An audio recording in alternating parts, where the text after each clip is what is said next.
Hello everyone.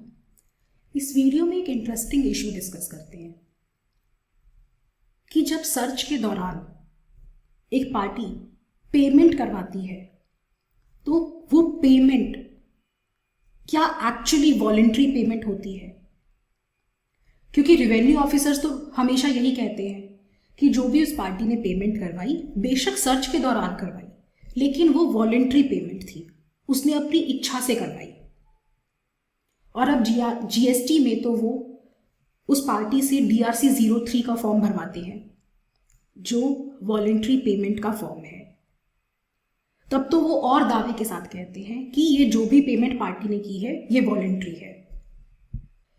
ऐसे ही के एक केस में, ट्रू स्टोरी,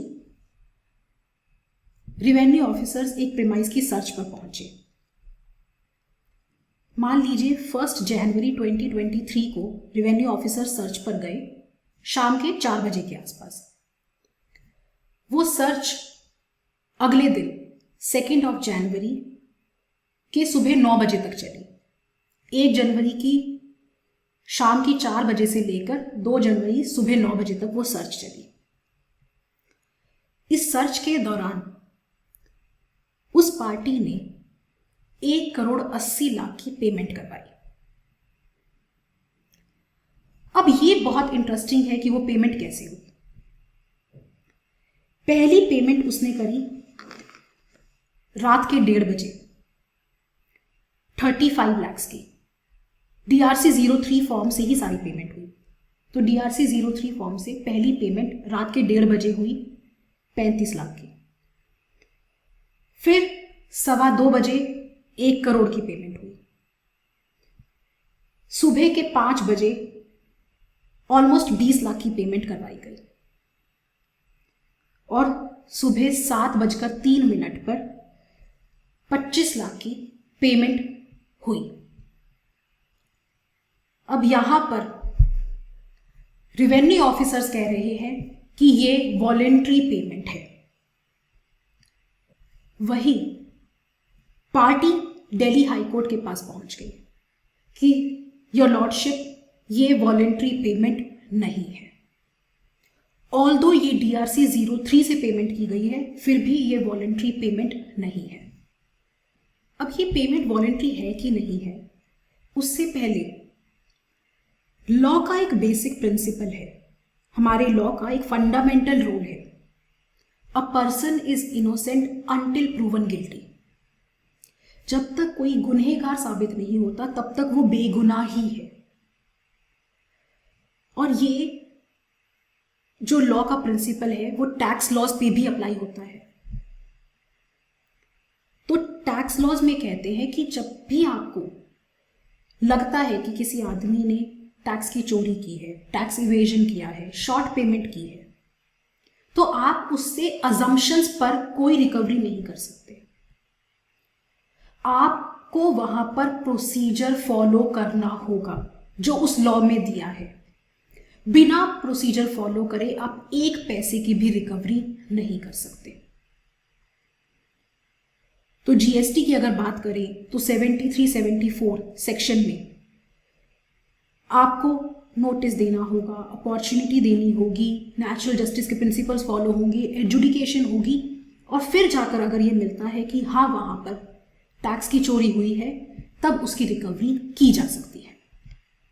लेकिन रेवेन्यू ऑफिसर्स कंप्लीटली इस लॉ को इग्नोर करते हुए, लॉ के डिक्टम को इग्नोर करते हुए, इसके वॉयलेशन में जैसे ही किसी प्रीमाइस की सर्च पर जाते हैं, चाहे आज जीएसटी हो या एक्साइज या सर्विस टैक्स का टाइम था, हमेशा से उस पार्टी को प्रेशराइज करते हैं, डराते हैं, धमकाते हैं, अरेस्ट की धमकी देते हैं, घंटों उस पार्टी को डिटेन करते हैं, ऑफिस में बुला बुला कर बिठाते हैं कि ये तुम्हारी इतनी पेमेंट बनती है, इसको जमा करवाओ।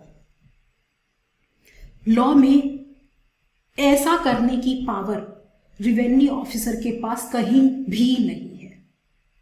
जब लॉ में ये करने की पावर नहीं है तो रेवेन्यू ऑफिसर्स ये करते क्यों हैं?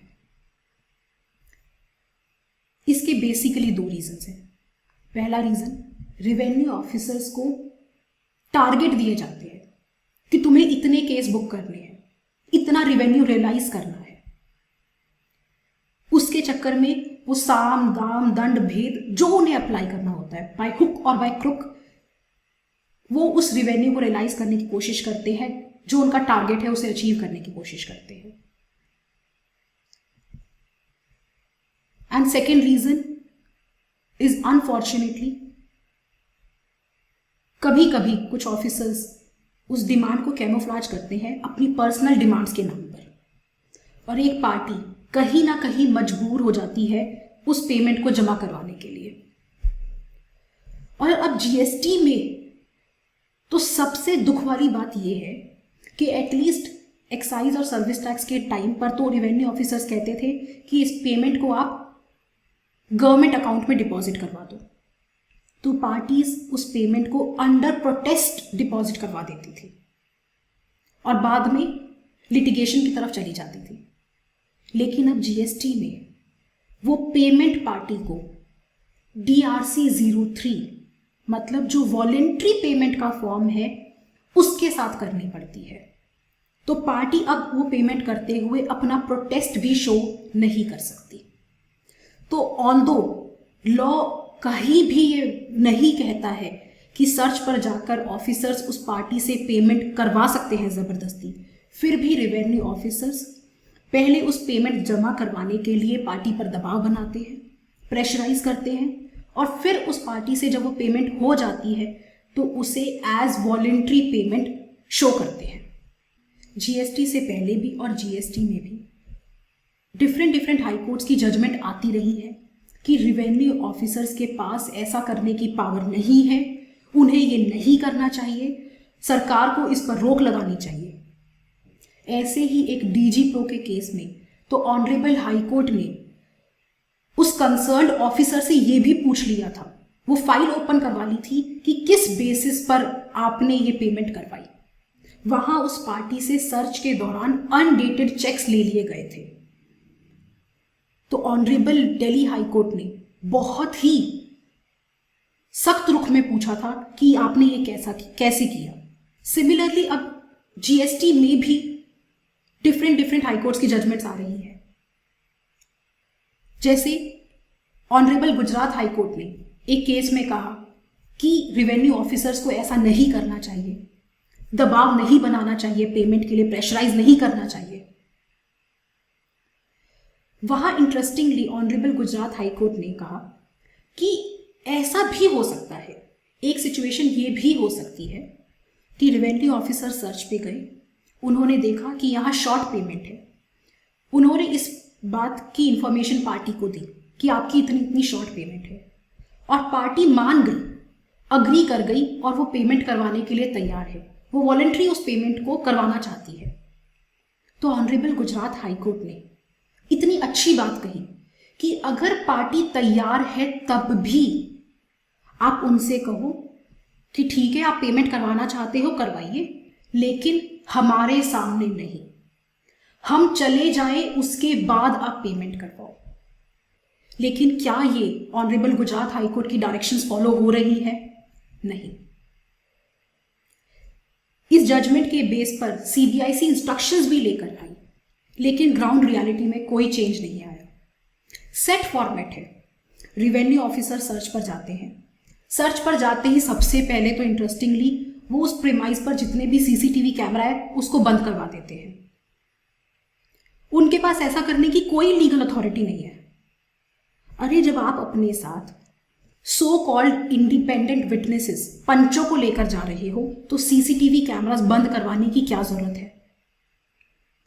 उस पार्टी को वहां घंटों घंटों डिटेन करने की क्या जरूरत है?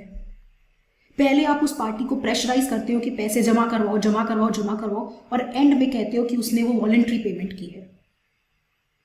हर केस में ये पैटर्न रिपीट होता चला जा रहा है। ऑनरेबल दिल्ली हाई कोर्ट ने कहा कि ये जो पेमेंट हुई है रात के 1:30 बजे 35 लाख, फिर नेक्स्ट पेमेंट 2:15 बजे, फिर नेक्स्ट पेमेंट सुबह के 5 बजे, फिर नेक्स्ट पेमेंट सुबह के 7 बजे, ये किस एंगल से वॉलंटरी पेमेंट है? बेशक वो फॉर्म DRC 03 से की गई हो तो भी आप कैसे कह सकते हो कि ये वॉलंटरी पेमेंट है? और इंटरेस्टिंगली रेवेन्यू ऑफिसर्स कहते हैं कि ये पेमेंट वॉलंटरी है, पेमेंट हो गई है, लेकिन उस पेमेंट की एक्नॉलेजमेंट जो उनको DRC 04 में देनी थी वो भी नहीं देते। तो ये ऑनरेबल दिल्ली हाई कोर्ट की जो ये लेटेस्ट जजमेंट है, बहुत ही अच्छी जजमेंट है, लेकिन इससे कितना चेंज आएगा वो पता नहीं। क्योंकि अगर गवर्नमेंट एक्चुअली चेंज चाहती है तो उसे लोगों का, पब्लिक का ये आई वॉश करने वाले जो ये वो मेजर्स लेके आती है वो बंद करने पड़ेंगे। क्योंकि ये बिलीव नहीं किया जा सकता, ये इम्पॉसिबल है टू बिलीव कि जब सर्च पर बैठे रेवेन्यू ऑफिसर्स किसी पार्टी पर दबाव बना रहे हैं, पैसे जमा करने के लिए उसको पर प्रेशर डाल रहे हैं, उन्हें ऐसा करने के लिए ग्रीन सिग्नल टॉप ऑफिशियल से नहीं मिला हुआ।